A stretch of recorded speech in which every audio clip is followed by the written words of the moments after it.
Assalamualaikum warahmatullahi wabarakatuh. Halo semuanya, perkenalkan, nama saya Dinda Sepia dari Prodi Pendidikan Vokasional Teknik Elektronika Universitas Negeri Jakarta dengan NIM 15136190050. Belum lanjut, jangan lupa like, komen, dan subscribe ya. Pada kesempatan kali ini, saya akan membahas materi yaitu cermin datar. Guys, sebelum lanjut ada quotes bagus nih dari Najwa Shihab. Itu dengerin ya. Nikmatilah kehidupan kuliahmu dengan terus mengasah. Jangan habiskan waktumu dengan hanya berkeluh kesah. Semangat teman-teman. Sebelumnya kalian ada yang tahu nggak sih apa itu cermin? Cermin adalah permukaan yang memantulkan cahaya dalam satu arah dan tidak menyebarkannya secara luas ke banyak arah maupun menyerapnya. Ya guys, kita sudah sangat sering dong bercermin, karena bercermin itu penting ya. Nah, saat kita berdiri di depan cermin, maka kita melihat bayangan diri kita di cermin ujungnya. Kita melihat sebuah gambar dari objek yang sama di cermin, karena sinar cahaya dari objek memantul dari cermin dan mencapai mata kita. Hal ini membuat itu seperti sinar cahaya yang keluar dari dalam cermin. Proses ini dinamakan refleksi cahaya.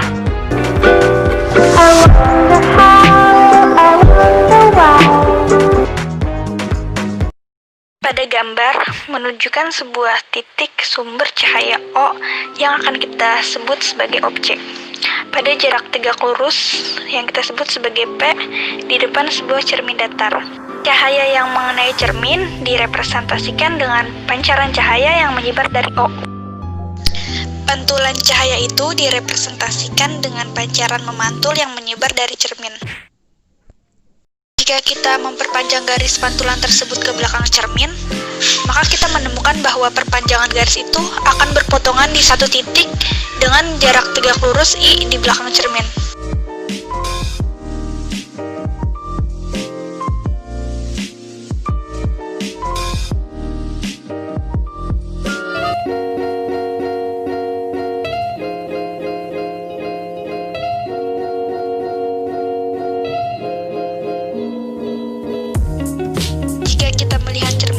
Sebelumnya, maka kita akan menerima sejumlah sinar pantul. Nah, untuk memahaminya, maka kita melihat satu titik sumber cahaya yang terletak di titik perpotongan perpanjangan berkas sinar. Titik ini adalah bayangan yaitu I dari objek yaitu O. Titik ini disebut bayangan titik karena merupakan sebuah titik dan merupakan bayangan maya karena berkas sinar tidak benar-benar melewati cermin. Pada gambar ini memperlihatkan dua berkas sinar yang dipilih dari banyak berkas sinar pada gambar sebelumnya. Salah satu berkas sinar mengenai cermin pada titik B secara tegak lurus. Berkas lainnya mengenai cermin pada titik bebas A dengan sudut datang θ. Perpanjangan dua sinar pantul tersebut juga diperlihatkan. Segitiga siku-siku AOBA dan AIBA mempunyai sisi yang sama dan tiga sudut yang sama sehingga kongruen atau mempunyai ukuran yang sama. Jadi sisi horizontal dua segitiga itu mempunyai panjang yang sama, yaitu IB sama dengan OB. Persamaan 34 strip 1. Di mana IB dan OB secara berturut-turut adalah jarak dari cermin ke bayangan dan objek. Persamaan 341 memberitahu kita bahwa bayangan berada jauh di belakang cermin sementara objek berada di depan cermin.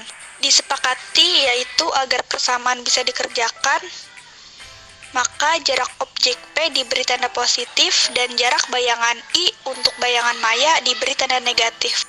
Maka persamaan 34 strip 1 dapat ditulis sebagai berikut ini, yaitu I sama dengan minus P.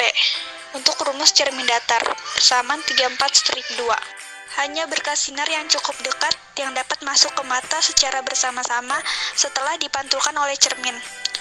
Untuk posisi mata yang diperlihatkan pada gambar sebelumnya, hanya sebagian kecil cermin di titik A atau bagian yang lebih kecil dari pupil mata yang dapat digunakan untuk membentuk bayangan.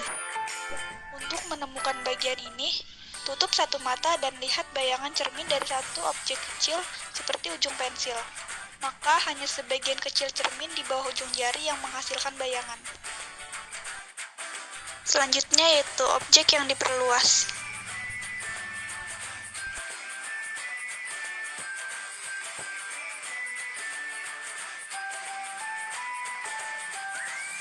Pada gambar ini, satu objek yang diperluas O direpresentasikan oleh panah ke atas, berada pada jarak tegak lurus P di depan sebuah cermin datar.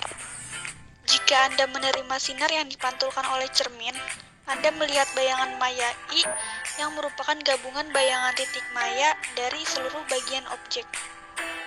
Bayangan maya ini tampak berada pada jarak negatif I di belakang cermin, dengan I dan P dihubungkan oleh persamaan 34 strip 2. Kita juga dapat menentukan letak bayangan dari objek diperbesar seperti yang kita lakukan untuk objek titik pada gambar 34 strip 2. Beberapa berkas sinar yang mengenai cermin dari bagian atas objek, tarik berkas sinar pantul yang berhubungan, dan kemudian perpanjang berkas sinar pantul itu di belakang cermin sampai berpotongan membentuk bayangan bagian atas objek.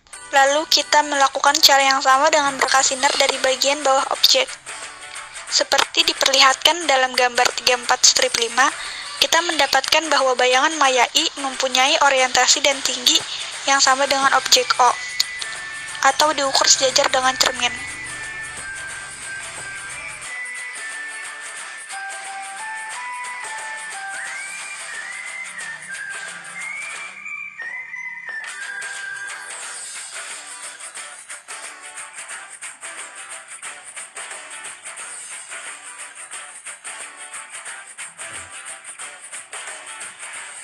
Selanjutnya yaitu lorong cermin sesat.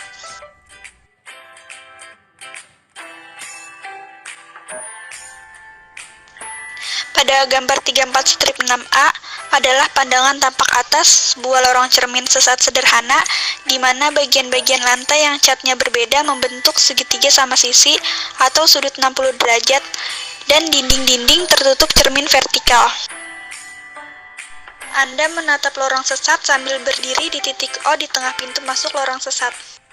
Hampir di semua arah, Anda melihat sejumlah bayangan yang membingungkan. Meskipun demikian, Anda melihat sesuatu yang mencurigakan pada arah sinar yang diperlihatkan pada gambar strip 6A. Sinar itu datang dari bagian tengah cermin B dan memantul ke arah Anda pada bagian tengah cermin A. Pemantulan memenuhi hukum pemantulan, dengan sudut datang dan sudut pantul sama dengan 30 derajat. Untuk memahami asal sinar yang mencapai Anda, otak Anda secara otomatis memperpanjang sinar itu ke belakang. Sinar itu tampak berasal dari satu titik yang terletak di belakang cermin A, pada jarak yang sama dengan jarak nyata antara A dan B, terlihat pada gambar 34 strip 6B. Maka ketika Anda menghadap lorong sesat dalam arah ini, Anda melihat B sepanjang lorong lurus yang tampak jelas, yang berdiri dari 4 bagian lantai segitiga.